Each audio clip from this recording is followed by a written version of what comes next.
আসসালামু আলাইকুম সুপ্রিয় দর্শক, আজকে চলে আসলাম বাংলাদেশের সবচেয়ে বড় ঐতিহাসিক গরুর হাট গাবতলীতে। সুপ্রিয় দর্শক, আপনারা দেখতে পাচ্ছেন গাবতলীর হাটে হাজার হাজার গরু উঠেছে। প্রতি বছরের মতো এবারও গাবতলীর হাটে অসংখ্য দানবীয় গরু উঠেছে। সুপ্রিয় দর্শক, আমার সামনে আপনারা যে গরুটি দেখতে পাচ্ছেন, মাশাআল্লাহ বিশাল সুঠাম দেহের একটি দানবীয় জার্সি গরু। গরুটি আনা হয়েছে মূলত চুয়াডাঙ্গা থেকে।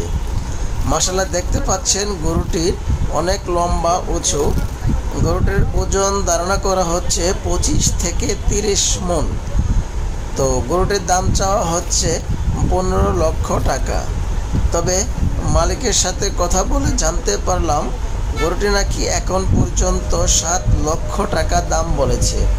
তবে বিক্রেতা বলছে 10 লক্ষ টাকা হলে গরুটি বিক্রি করে ফেলবে। তো